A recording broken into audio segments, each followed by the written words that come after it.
sebenarnya Ibu Gubernur ini di mana? Kalau Ibu Gubernur berada di luar daerah, what's the move? Ngapain di luar daerah? Kemudian juga kita menyaksikan gubernur juga sebagian besar pergerakannya itu berada di luar daerah dengan alasan lobi-lobi pusat. Tapi apa yang terjadi? Realita yang ada, TKD kita justru turun, dipotong sebesar 707 miliar. Sebenarnya pemerintah provinsi ini sadar atau tidak, kalau APBD kita di tahun sebelumnya itu 3,4 triliun, turun anjlok drastis menjadi 2,7 triliun. Sebenarnya pemerintah provinsi ini sadar atau tidak? Penurunan hampir 20% ini bukti diplomasi politik fiskal gubernur yang gagal total, dan parahnya lagi sudah gagal absen pula. Turunnya TKD itu bukan cuma hanya Maluku Utara, turun TKD itu secara nasional. Jadi bukan soal kebijakan daerah lalu kemudian APBD kita merosot jauh. Kerosotan ini atas kebijakan nasional, kebijakan fiskal nasional yang berpengaruh terhadap turunnya TKD. Tekanan fiskal bukan cuma Maluku Utara, hampir seluruh Indonesia terjadi. Kita 707 dibanding dengan provinsi yang lain juga banyak besarnya. Jadi tidak boleh kita menyalahkan satu dengan yang lain. Pimpinan, perlu kita ketahui bersama bahwa kita DPRD provinsi ini memiliki 3 fungsi: pengawasan, penganggaran, dan legislasi. Jadi tidak bisa dibatasi satu anggota dewan satu kali berbicara, pimpinan. Apalagi ada tanggapan dari anggota dewan dan fraksi lain. Ini bukan forum opera. Dengar dulu. Sebelum berbicara sudah diatur. Biar satu kali bicara, ini kan kebanyakan ini. Apa pimpinan? Ini kan orang Jadi sebelum berbicara diatur kata-katanya supaya jelas satu kali pertanyaan dan diulang-ulang. Ini tidak nanti kalau forumnya bergerak semuanya mau ikut bergerak, silakan. Interupsi pimpinan. Silakan Ibu Nazatan Umroh Kasuba dari fraksi Gerindra. Saya tidak berbelit-belit pimpinan. Dari tadi setelah Ketua Komisi 2 menyampaikan opininya yang begitu panjang, sebenarnya saya ingin Pak Wakil Gubernur untuk menjelaskan kepada kami, media dan publik, sebenarnya Ibu Gubernur ini di mana?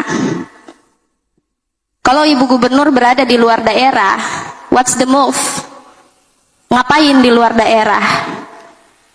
Karena dalam momen krusial ketika Ranperda APBD dokumen yang menentukan nasib rakyat Maluku Utara ini sedang dibahas, sebenarnya kehadiran gubernur itu bukan hanya kehadiran formal, tapi keberpihakan dan moral gubernur dalam mempertanggungjawabkan APBD kita yang sudah anjlok ini, Pak Wakil Gubernur. Selama 1 tahun anggaran kemarin, kita melihat bagaimana kelonjakan tamu dari pusat datang dan hadir di Maluku Utara. Tentu kita ketika melihat itu, kita mengharapkan satu angin segar yang datang ke kita. Apakah PAD kita naik dari pajak hotel, ataukah apa. Kemudian juga kita menyaksikan gubernur juga sebagian besar pergerakannya itu berada di luar daerah dengan alasan lobi-lobi pusat. Tapi apa yang terjadi? Realita yang ada, TKD kita justru turun, dipotong sebesar 707 miliar. Sebenarnya pemerintah provinsi ini sadar atau tidak, kalau APBD kita di tahun sebelumnya itu 3,4 triliun, turun anjlok drastis menjadi 2,7 triliun. Sebenarnya pemerintah provinsi ini sadar atau tidak? Penurunan hampir 20% ini bukti diplomasi politik fiskal gubernur yang gagal total, dan parahnya lagi sudah gagal absen pula di APBD, di pandangan fraksi mengenai APBD Induk 2026. Sekarang pertanyaannya, siapa yang rugi? Anggota dewan rugi karena masyarakat rugi.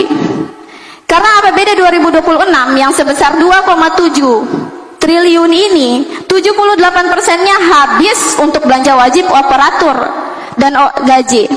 Ketika APBD turun, yang paling pertama jadi korban adalah belanja modal, yaitu pembangunan jalan, sekolah, dan rumah-rumah sakit. Pak, kita sebagai wakil rakyat, sesimpel ini saja Pak. Kita datang ke masyarakat, masyarakat minta apa, kita sampaikan dan kita perjuangkan. Kita awasi semua program pemerintah provinsi, itu saja. Tapi apa yang terjadi? Ketika saya reses, masyarakat itu susah Pak Wagub. Morotai yang terkenal di dunia digital, 4 titik saya reses. Influencer-influencer itu mengetahui Morotai itu secantik apa, tapi tidak ada sinyal di sana Pak Wagub. Titik blank spot di Morotai itu masih banyak. Dan saat ini APBD kita itu turun dari 3,4 menjadi 2,7. Apa hasil dari lobi-lobi pusat dan perjalanan-perjalanan ke Jakarta itu? Kita harus mengetahui bahwa gubernur mengklaim akan mendapatkan 8 triliun dari data sosial media. Beliau mengatakan 1,7 miliar yang diminta oleh Dinas PU itu merupakan pemborosan. Tentu ini menjadi angin segar melihat bagaimana logika gubernur dalam memandang anggaran kita yang memang kecil ini. Tapi apa yang terjadi? Beliau mengatakan beliau memiliki data 207 dari sosial media lengkap, dan data itu sudah diberikan kepada kementerian, sehingga kemungkinan kita mendapatkan angka penganggaran sebesar 8 triliun. Pertanyaan saya, di mana data 207 itu? Katanya transparansi dan good governance. Kenapa transparansi itu tidak kita temukan? Bahkan di lembaga sejajar, lembaga resmi seperti DPRD Provinsi Maluku Utara. Di mana data itu? Nihil. Terakhir saya ingin mengatakan bahwa hari ini kita melihat wajah yang kontras Maluku Utara. Kita harus jujur bahwa ekonomi kita tertinggi, tapi anggaran kita justru dipangkas. Ini menjadi satu evaluasi penting. Kenapa saya ungkit mengenai data? Karena ketika data 700 data yang lengkap itu tidak ada verifikasinya, tidak merupakan data yang lengkap dan data yang bisa dipertanggungjawabkan, maka pemangkasan itu bukan adalah nasib, tapi konsekuensi yang harus kita terima karena kita memberikan pusat data yang tidak bisa kita pertanggungjawabkan. Mungkin itu saja dari saya. Assalamualaikum warahmatullahi wabarakatuh. Instruksi pimpinan Muksin Amrin dari PKB. Silakan Pak Muksin. Baik, terima kasih. Assalamualaikum warahmatullahi wabarakatuh. Hanya sekedar mengingatkan kepada kita semua bahwa turunnya TKD itu bukan cuma hanya Maluku Utara. Turun TKD itu secara nasional. Jadi bukan soal kebijakan daerah lalu kemudian APBD kita merosot jauh. Kerosotan ini atas kebijakan nasional, kebijakan fiskal nasional yang berpengaruh terhadap turunnya TKD. Itu pertama. Yang kedua, tekanan fiskal kita memang cukup kuat di tahun 2006 dengan dibebani utang-utang bawaan tahun-tahun sebelumnya. Jadi kita harus memberikan keleluasan terhadap pemerintah daerah agar menyusun anggaran secara proporsional, menutupi lubang-lubang yang belum terselesaikan di tahun-tahun sebelumnya. Jadi teman-teman sekalian, kita harus sadar juga bahwa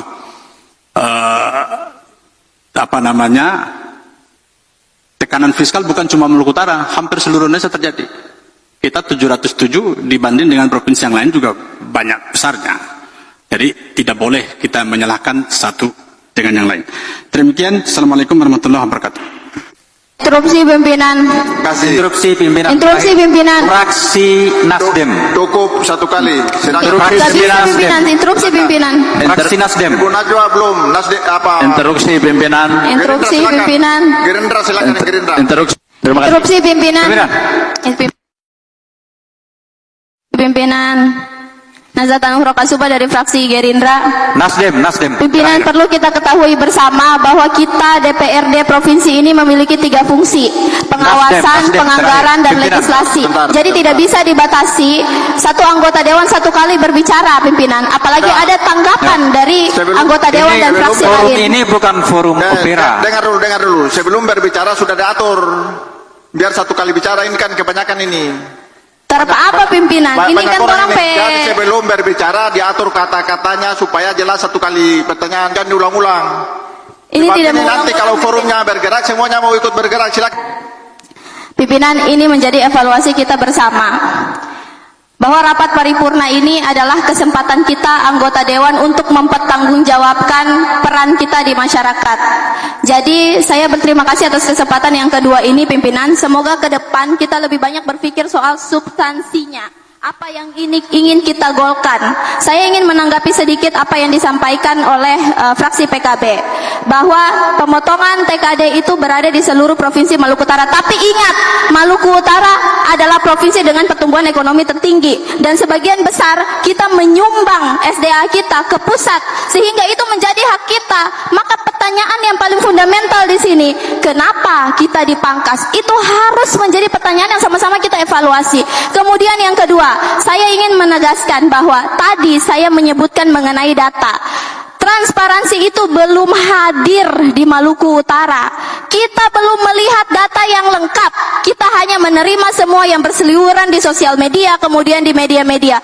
Oke, kita berikan anggaran, kita ketuk anggaran agar pemerintah provinsi ini mendapatkan anggaran untuk media-media nasional. Kita berikan.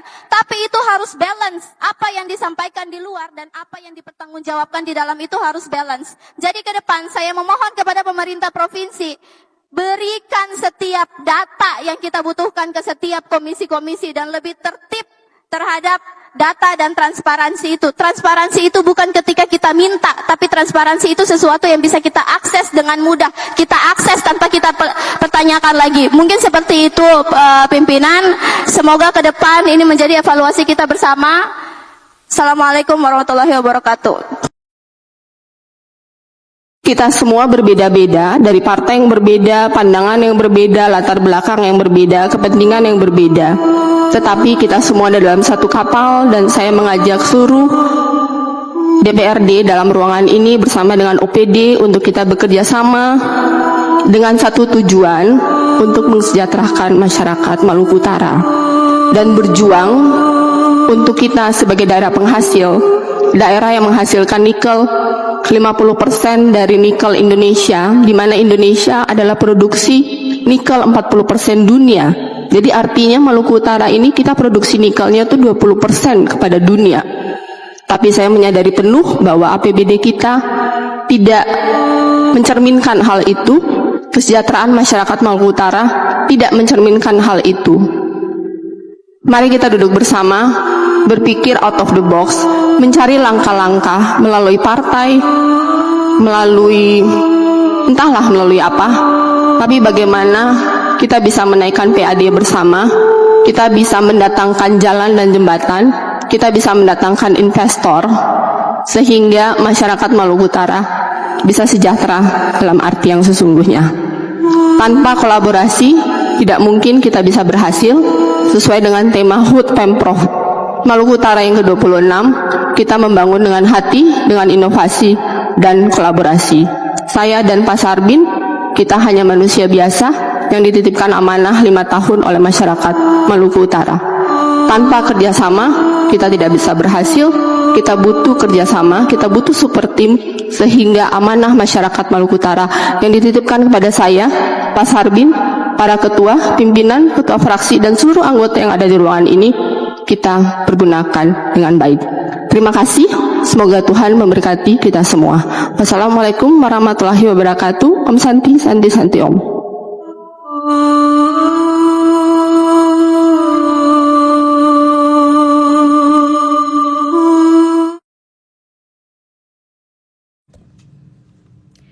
Sebenarnya Ibu Gubernur ini di mana? Kalau Ibu Gubernur berada di luar daerah, what's the move? Ngapain di luar daerah?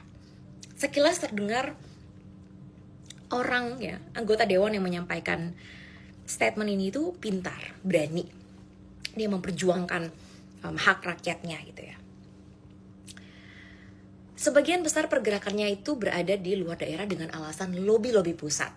Ya. Lihat terms yang dipakai oleh anggota dewan ini. Tapi apa yang terjadi? Realita yang ada, TKD kita justru turun. Right? Sebenarnya pemerintah provinsi ini sadar atau tidak? Kalau APBD kita itu turun anjlok drastis. Ya, sebenarnya pemerintah provinsi ini sadar atau tidak? Dia ulang tuh berkali-kali, ada 2 kali. Penurunan hampir 20% ini bukti diplomasi politik fiskal yang gagal total. Dan parahnya lagi sudah gagal absen pula. Saya ingin bertanya, sebenarnya anggota dewan tersebut ini sadar atau tidak kalau gaya komunikasi itu mohon maaf parah. Tapi mari kita analisis dengan pendekatan ilmu komunikasi politik dan komunikasi publik dari aspek isi pesan, gaya komunikasi, serta relasi antara sender. Ya, sender itu dia yang mengirimkan, dia yang mengucapkan statement tersebut, dia mengkritisinya, dia adalah sender, dan receivernya adalah mungkin dia tujukan kepada Ibu Gubernur dan masyarakat ramai gitu ya, masyarakat pada umumnya gitu. Jadi saya mau tanya, sebenarnya dia ini sadar atau tidak? Apa yang saya sampaikan ini nanti bukan opini tapi hasil analisa saya sebagai orang strategi komunikasi yang sudah punya master degree. Jadi saya bisa mempertanggungjawabkan analisa saya ini. Pernyataan anggota dewan tersebut berisi kritik terhadap kinerjanya gubernur, right? Namun secara substansi tidak berbasis data kontekstual. Why? Karena ia menilai kegagalan total hanya dari satu indikator, penurunan APBD. Padahal masyarakat Maluku Utara ini pertumbuhan ekonominya sangat tinggi, gitu kan maksudnya dia. Dan dia mengabaikan faktor eksternal. Apa maksudnya? Dia tidak memperhitungkan bahwa pemotongan anggaran adalah hasil kebijakan fiskal nasional. Terjadi kita tahu ya, efisiensi, rasionalisasi belanja, kebijakan Menteri Keuangan yang baru. Dia juga dari Partai Gerindra, dia tahu bahwa di masa pemerintahan Pak Prabowo ini banyak efisiensi yang terjadi. Betul? Yang berdampak hampir ke semua provinsi, bukan hanya dari Maluku Utara. Oke, satu sisi dia bilang, kan kita pertumbuhan ekonomi tertinggi, kenapa bisa turun? Nah, ini menunjukkan bahwa tidak proporsional gitu ya dalam masa jabatan gubernur yang memang baru menjabat 8 bulan. Belum memiliki ruang yang cukup untuk menunjukkan hasil yang struktural, tetapi Ibu Gubernur sudah sangat luar biasa, patut kita apresiasi. Ya, jadi apa yang disampaikan itu mengandung bias politik, framing personal. Kalimat seperti sudah gagal, absen pula, menunjukkan gaya serangan ad hominem atau menyerang pribadi bukan kinerja. Tetapi diframingkan bahwa ya ini datanya, kita kan pertumbuhan ekonomi tertinggi. Jadi kesimpulannya adalah isi kritik itu bersifat reaktif dan emosional dan tidak konstruktif, serta tidak memperhatikan situational konteks. Mungkin kalau teman-teman agak susah memahami ini, nanti kita buat dia lebih sederhana di konten berikutnya. Yang kedua, saya mau analisa gaya komunikasi atau communication style. Gaya yang dia gunakan ya, anggota dewan tersebut, itu termasuk dalam kategori populist tone, atau berbicara dengan gaya yang mengundang simpati publik ya, memakai bahasa retoris seperti sadar atau tidak. Itu dia ulang berkali-kali, sadar atau tidak. Ini gagal total untuk membangun emosi audiens. Kita apresiasi kalau dia mau memperjuangkan hak-hak rakyatnya, karena pasti terdampak kan kalau ada pemotongan TKD itu. Yang kedua, confrontational dan dramatized. Kritikannya itu tidak membangun ruang dialog, melainkan menimbulkan spektakel politik. Amplifikasi masalah kompleks nih, misalkan isu ekonomi dan fiskal yang multidimensi direduksi menjadi narasi sederhana. APBD turun sama dengan Ibu Gubernur gagal. Ini kan aneh, ya kan? Gaya ini mungkin menarik perhatian publik ya, jangka pendek, tetapi berisiko kehilangan kredibilitas di kalangan publik yang lebih rasional atau melek kebijakan. Bahkan mereka selalu mengikuti perkembangan kegiatan gubernur yang transparansi. Bisa kita lihat semua di media sosial. Oke, yang ketiga ya, kita analisis sender dan receiver. Yang tadi saya bilang sender itu pengirim ya, mengirimkan pesan. Receiver itu yang menerima. Komponen penjelasan sender ya, anggota dewan tersebut posisinya sebagai wakil rakyat, seharusnya menyampaikan aspirasi berbasis data dan membangun solusi. Namun di video tersebut ia lebih memainkan peran oppositional ya, oppositional communicator, yang dimana dia membangun citra lawan bukan solusi gitu. Dan receiver ini utamanya masyarakat kan yang melihat videonya dia. Sebagian besar menilai bahwa gaya komunikasinya ini berlebihan. Karena ya saya akui masyarakat kini lebih kritis dan punya akses informasi yang lebih luas. Kita belum bahas backgroundnya loh ya. Apalagi beliau adalah anak dari mantan gubernur 2 periode yang saya bisa bilang pemerintahnya gagal total. Itu yang harusnya dia berani sampaikan gitu.